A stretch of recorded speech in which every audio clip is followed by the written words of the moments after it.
Words from the Exodus by Isaac Asimov.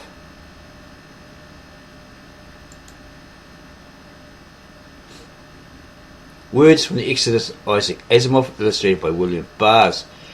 Reviewing Isaac Asimov's book Words in Genesis for the New York Times, Mario Pei said, in an easy colloquial style, Isaac Asimov uses the book of Genesis with all its dramatic episodes to describe the fascinating etymologies of many biblical words. An old hand at this trade, Mr. Asimov knows how to make his selections. He seldom allows an opportunity for the picturesque to escape, and how to spread additional useful information.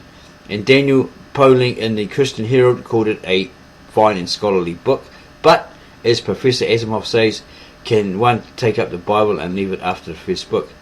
He couldn't. Here, therefore, is a continuation of his search for the words and phrases to which the Bible has given life and meaning. This volume covers the books of Exodus, Leviticus, Numbers and Deuteronomy. These 4 books, of course, contain the dramatic story of the Israelites' captivity and flight from Egypt, the years in the wilderness, the giving of the 10 Commandments, and end with a glimpse of the promised land beyond the Jordan, a land that Moses can gaze on but not enter. But what gives this retelling its unique flavour is the author's ability to make the adventures of the words themselves as intriguing as the events they describe. As a result, he brings to the familiar stories of the Exodus a sense of discovery that gives them a new and deeper significance. And there's some comments on this particular book from different people.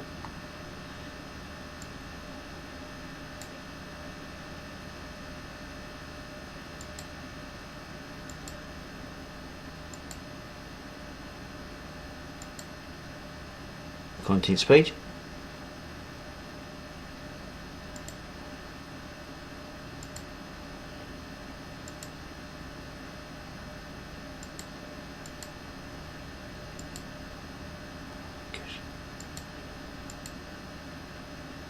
Preface. Some time ago, the author succumbed to a temptation of many years standing and proceeded to write a book about the Bible. It was not a religion itself he wanted to write about, for he was not a theologian. He wanted to write words about the words in the Bible. His trade, after all, lies in words. After all, he was an author, science fiction author, etc. And those of the Bible are the most influential of all in English literature. They have insinuated themselves into every cranny of our language and have grown so familiar, indeed, that we almost forget how they arose. The author wanted to remind those who had forgotten of what the Bible means to the English language. However, the Bible is such a goldmine of words and phrases that the author quickly saw the story could not be confined within the covers of a reasonably sized volume. So he contented himself with but the first book of the Bible, and eventually Words in Genesis, Houghton Mifflin 1962, appeared. In that book, he, the author, Isaac Asimov, had the fun of finding God in giddy and holy in Halloween. The babble of confused languages turned out to have nothing to do with the Tower of Babel, and the pleasure of writing about such things was great. But then, can one take up the Bible and leave it after the first book? He couldn't. The author couldn't. Here, therefore, is a continuation of the search for the words and phrases to which the Bible has given life and meaning, of some of the stories behind them and some of the adventures that have befallen them. In this book, Words from the Exodus, the author, Isaac Asimov, deals with the books of Exodus, Leviticus, Numbers and Deuteronomy. This, of course, doesn't finish the Bible either. At that time, he had the feeling that he wasn't yet done.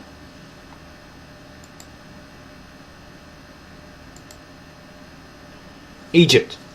In ancient times, long before the time of the Greeks, Egypt was already the wonderland of the world. It had ancient traditions stretching back into the dim beginnings of civilization. It had tremendous monuments and temples whose origin was lost in legend. It was a rich land of many people and of almost unfailing harvests, thanks to the annual overflow of the Nile River. Egypt plays an important part in the earliest traditions of the Hebrew people. Abraham and Jacob, 2 of the 3 patriarchs from whom the Jews consider themselves to be descended, visited Egypt. Even in the days of these patriarchs, the description of Egypt is that of a nation already rich, cultured and powerful. Here's a footnote indicated, and down the bottom it says, the story of the patriarchs is given in Genesis, the first book of the Bible. The author, Isaac Asimov, discussed Genesis in his book, Words in Genesis, Horton Mifflin, 1962. Abraham's visit was only temporary. He went to Egypt merely to escape the effects of a famine, then raging in Canaan, the region which came later to be known as the land of Israel. It's modern Israel today. When the famine was over, he returned. The story of Jacob was more complicated. Joseph, the 11th of his 12 sons, was sold by his elder brothers into slavery and was brought down to Egypt. In Egypt, his ability raised him to the heights, and he became what we would now call a prime minister, and the power behind the throne. Later, famine drove Jacob to send his remaining sons to Egypt to buy grain. For a while, Joseph was human enough to inflict sufferings upon them as punishment for their mistreatment of himself. In the end, though, there was a reconciliation, and the whole family was brought into Egypt to be settled there permanently. It is with that settlement that the book of Genesis ends. The next 4 books of the Bible deal with the life of the descendants of Jacob in Egypt and of the return to the ancestral home in Canaan. Having already discussed Genesis in his previous book, the author's previous book, he wanted to take up the next 4 books, Exodus, Leviticus, Numbers and Deuteronomy. As before, his main interest was not in theology or in trying to interpret the teachings of the Bible or to judge its historical accuracy. He wasn't interested in the names of words and phrases of the Bible and in how they influenced our language and entered our everyday speech. He was interested in the names and words and phrases of the Bible and in how they influenced our language and entered our everyday speech. Before we take up the story, however, let's take a quick look at Egypt and its early history. The Hebrew name for Egypt is Mizraim, and the Arabic name even today is Misr. Arabic is closely related to ancient Hebrew, the Aramaic and Syriac. It's probably we found through research that it's the child language of the Aramaic, Hebrew and Syriac, and the grandchild or the grandparent of that language is the Nabatean, supposedly. The Greek name for the land was Aegyptos. This depends on how you say it in Greek. It might be Aegyptos. This may have been the pronunciation of the Egyptian name of some prominent city of the land of the Nile. This name became Egyptus in Latin and Egypt in English. In English, Egypt has a soft G, but in Greek and Latin, the G was hard. So we something like Egypt. The Egyptians themselves in Roman times adopted the Greco-Latin name for the land and called themselves Kyptios with a hard G. When the Arabs conquered Egypt in the 7th century AD, they called the inhabitants by their version of that name, shifting the hard G to a hard C and pronounced it something like Cubit. In English, this becomes Cubit. In English, this becomes Copt, and to this day, the term is used for those Egyptians who speak the language and practice the religion that prevailed before the Arabs came. The Coptic language is descended from later versions of the original Egyptian language. It is written with the Greek alphabet. Greek was the language of Egyptian rulers for 1,000 years from 330 BC to AD 639. That would be the Ptolemies, etc. It was with the help of the Coptic language that the ancient Egyptian inscriptions were worked out a century and a quarter ago. The Egyptian religions, before the coming of the Mohammedan Arabs, was a form of Christianity. The word Copt is used for those Egyptians who still practice Christianity, and the religious organisation is the Coptic Church. The word Egypt traces its way into modern speech along another route as well. This involves a group of wandering people who from their language seem to have originated in India. Aha, that's what we thought ages ago. So those first figures on those Egyptian walls, those sort of skinny, light brown peoples, were probably Indians before the Nubians came in and took over. That's the idea that we had. We just had this funny feeling. So maybe Asimov is right here and backs up that idea that we formulated from those wall reliefs, because they were tall and skinny, and a lot of Indians today are actually like very, very tall and very, very skinny, got no meat on them at all. Whereas if you have a look at the Nubians, those Africans, bigger ones that they were beating as slave masters, and those wall reliefs, they really do look African. Have a look at a guy called Issac Asimov. They're big, bulky, and hard, strong, like that guy. Yeah, not little wimps. Okay. The word Egypt traces its way into modern speech along another route as well. This involves a group of wandering people who, from their language, seem to have originated in India. In the 9th century they had penetrated Persia, and by the 11th century they were in southeast in Europe. They reached Western Europe in the 15th centuries. Okay, take note of this again. This involves a group of wandering people who, from their language, seem to have originated in India. In the 9th century they had penetrated Persia, and by the 11th century they were in southeastern Europe. They reached Western Europe in the 15th century. The wanderers were given varying names in the difficult languages, according to the local theory as to their place of origin. In France, for instance, they were thought, for some reason, to have come from Bohemia, part of modern Czechoslovakia. For this reason, they were called Bohemians.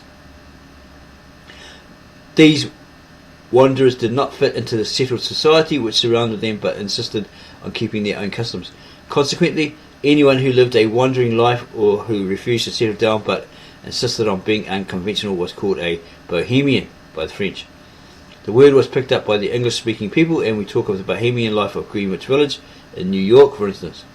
In England, the theory was that these wandering people from the east came from Egypt. They were therefore called Egyptians, and the word was shortened to gypsies. This word is also used to express a wandering and unconventional nature. A desire to travel is explained sometimes by the phrase, "It's the gypsy in me." The gypsies were experienced horse traders, this being one of their ways of making a living. It was rare that anyone could bargain with a gypsy over a horse and get the better of it. Naturally, a person who had dealt with gypsies and gotten the worst of it considered himself cheated or gypped, or even gipped. And so we find we have travelled from the first of the grand civilizations to a slang term for cheat by a very complicated route. Among the ancient peoples of classical times, Egypt was already a land of mystery. Her ancient history was unknown to the Greeks. The clear picture language that covered her temples were hieroglyphics, and monuments was already lost to the common people. The Egyptian priests hoarded it as a secret and sacred language, so that the Greeks called the picture writing hieroglyphics, from Greek words meaning sacred writing. About 280 BC, an Egyptian priest named Manetho decided to write an authentic history of Egypt from the temple records that were available to him. In doing so, he listed all the kings of Egypt, dividing them into families. Over a period of time, the kingship would descend from father to son or through some other close relationship. Then a completely new family would establish itself, perhaps as a result of a civil war or a foreign conquest. The families were called dynasties or dynasties, from a Greek word meaning to have power. A dynasty was a family having power over the land, in other words. There were 30 of these ruling families, some of them especially toward in foreign and not Egyptian. And so one can speak of the 30 dynasties of Egypt. Sometimes the different royal families that have held power in other countries are referred to as dynasties, but the word is most often applied to Egyptian history. Unfortunately, Manetho's book did not survive. The only records we have of it now are in the forms of short summaries in the books of later writers in Greek and Latin. We don't know exactly how accurate these summaries are, or what their writers left out. Furthermore, after Rome became Christian, writers tried to make Manetho's material fit the details given in the Bible, and that meant more distortions. Even so, Manetho's list of kings remained, and on the whole, it seems to be accurate. In the 19th century, when the hieroglyphics were finally deciphered, the inscription referred to kings that seemed to fit fairly well with Manetho. The actual dates of the various dynasties are naturally uncertain, but the author, Isaac Asimov, would use the information given in the revised third edition of an Encyclopedia of World History, edited by William L. Langer, Horton, Mifflin, 1952. According to this book, the first dynasty was established about 2900 BC. The traditional name of the first king of this first dynasty is Menes, and he is supposed to be the first to have united the whole land of Egypt under a single rule. The period before Menes is referred to as pre-dynastic Egypt, and the land was the centre of considerable civilization even then. Egypt rose to a particular power under the third dynasty, which came to the throne about 2700 BC. It was in that dynasty that the first pyramid was built by a king named Zoser. The largest pyramids were built by the kings of the fourth dynasty. The Great Pyramid itself, the largest, was built about 2500 BC by a king whom the Greeks called Cheops, or Cheops, but whose Egyptian name was closer to Khufu. The period of strength under the 3rd, 4th, 5th and 6th dynasties, from 2700 to 2200 BC, is referred to by the name of Old Kingdom. After these dynasties, civil war disrupted the land. The power of the kings declined, and each local district was a law to itself. A series of short-lived dynasties filled the next century. Central authority was re-established by the 11th dynasty in 2100 BC, and it and the 12th dynasty represent together the Middle Kingdom. This lasted till 1788 BC. Another period of chaos followed, and in 1680 a group of Asian nomads took advantage of this time of weakness to invade Egypt from the east. It's not saying specifically Chinese or Japanese or Koreans. Okay. These are Asiatics from Asia 1. The Egyptians called them Hyksos, which may have meant foreign kings. Later the suggestion was made that it meant shepherd kings, but this is probably wrong. Manetho assigned the 15th and 16th dynasties to the Hyksos.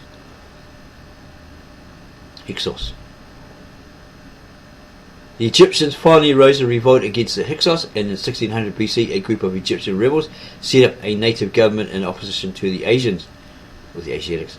These rebels made up the 17th dynasty. In 1580 BC, however, the Hyksos were finally expelled by the Egyptians under the energetic leadership of Ahmoses, a name pronounced Ahmoses, which is spelled Ahmose, Ahmes or Aames.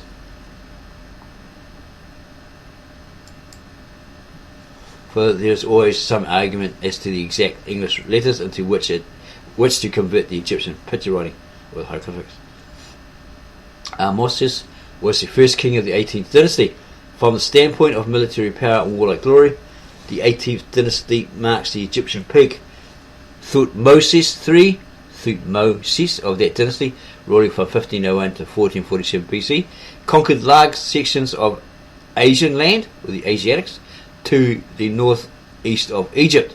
He is sometimes called the Napoleon of Egypt, and is the first king in history to be called the Great. A later king of the dynasty was Amenophis IV, who ruled from 1375 to 1358 BC. He tried to establish the worship of the sun as the one and only God. That might be also known as Aton, in place of the large variety of gods of all sorts worshipped by the Egyptians.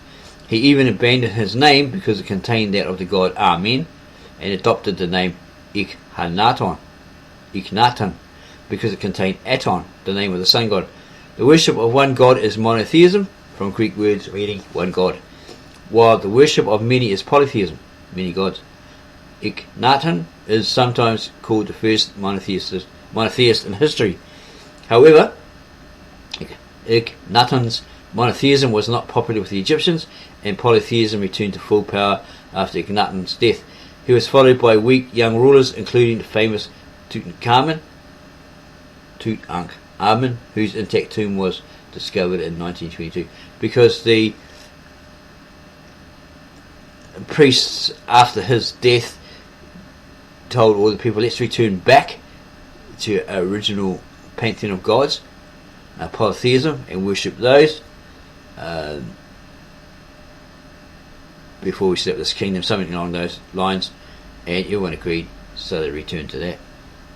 The 18th dynasty therefore declined, and the 19th dynasty took its place, or somebody could rule that kingdom, probably Tutankhamun, but under the condition that it returned to the old polytheistic pantheon of gods. The 18th dynasty therefore declined, and the 19th dynasty took its place.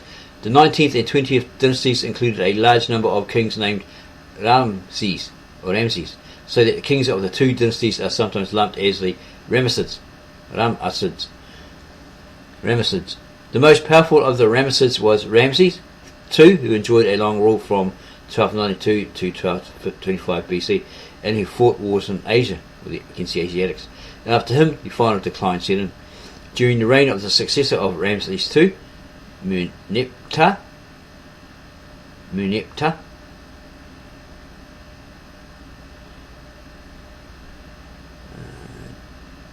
it's not actually Ptah, so yeah, it'd be Muneptah.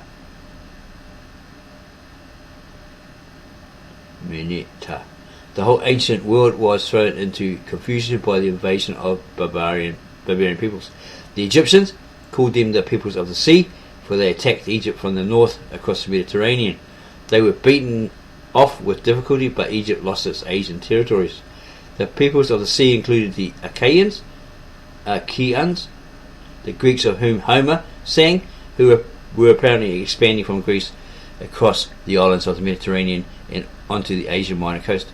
The Trojan War seems to have been an item in this expansion. The attacking Achaeans seem to have driven a group of people out of either Crete or Cyprus, two large islands in the eastern Mediterranean. These people sought refuge on the coast of Canaan and were the Philistines, with whom later books in the Bible are very much concerned. This David had come up across them, King David, before his king was a shepherd boy, and he fought their hero and killed him. They were those people. Yeah, the Philistines, with whom the later books in the Bible are very much concerned. The 18th, 19th and 20th dynasties are lumped together as the New Kingdom or the Empire, and this lasted until 1090 BC.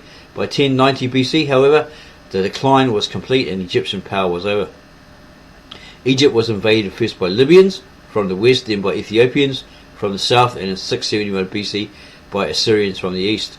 After a short Egyptian revival, the Macedonians under Alexander the Great conquered the land. The last of the Macedonian monarchs was the famous Cleopatra, and in 30 BC she lost the land to the Romans. So she probably wasn't native born Egyptian, she is probably a Macedonian Egyptian who sat on the throne. In 30 BC she lost the land to the Romans. How does biblical history fit into this long pattern of rise and fall of the Egyptian power?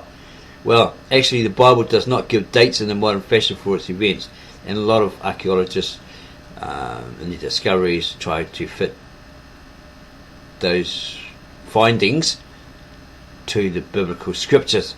So it was found by another archaeologist that the chronological timetable was too far forward, or was it too far back? By 100 years or so. Yeah, it's too far forward by 100 years. Biblical scholars have therefore had to supply dates only after considerable deduction and guesswork. The Bible does not give dates in the modern fashion for its events. Biblical scholars have therefore had to supply dates only after considerable deduction and guesswork. Many editions of the Authorized Version, there's a footnote there, indication, and below, the Authorized Version is popularly called the King James Version because it was first published in the reign of King James I of England 350 years ago. The author Isaac Asimov used that version for his quotations because King James is the version that has made its mark on the English language. He would occasionally refer to a modern translation of the Bible, the Revised Standard Version, published in 1952. Many editions of the Authorized Version, or the King James Version, of the Bible include a system of dates worked out by Archbishop James Ussher of the Anglican Church in the early 17th century. We did say in one of our previous videos, and this is our mistake, that it was Sayce who said that creation was all done by 4000 BC, and that was incorrect because there was Egyptian pyramid prototypes or mounds around in 2000 BC. So it wasn't Sayce, it was this guy James Ussher who tried to put a date when God started and when God completed everything. Okay, so the Bible included a system of dates worked out by Archbishop James Ussher of the Anglican Church in the early 17th century. According to this scheme, the creation took place in 4004 BC, as we just stated, and Noah's flood in 2003-49 BC, just at the end of the 5th dynasty. Footnote indication below. There is no mention at all in any of the Egyptian records we have of the flood or of any of the people or events described in the early books of the Bible. According to the scheme, the creation took place in 4004 BC and Noah's flood in 2349 BC, just at the end of the 5th dynasty. Abraham lived about 2 centuries after the flood and travelled into Egypt, according to Ussher, in 2126 BC. This would be during the chaotic times between the Old Kingdom and the Middle Kingdom. Abraham, if this date is taken as correct, could then travel as he chose through Canaan and Egypt. There would be no central authority to control him or demand passports. Ussher's date for the selling of Joseph into slavery is 1729 BC, while Jacob and his family followed in 1706 BC. This again is during a period of the Egyptian weakness between the Middle Kingdom and the New Kingdom. In fact, the entry of Jacob and his family, according to Ussher, is close to the date given by Langer's book for the invasion of Egypt by the Hyksos. It might almost seem that Jacob and his family came in with the Hyksos at a time when Egypt was open to the migration of Asian people from the east. It might even be that the friendly Pharaoh who raised Joseph to power and welcomed Jacob, see the author's book Words in Genesis, was one of the early Hyksos pharaohs who may have considered Jacob's family to be fellow Asians or Asiatics. But the second book of the Bible opens after a considerable gap of time, and the situation with respect to these descendants of Jacob has completely changed. I'm going to go back a page because we had something on our mind.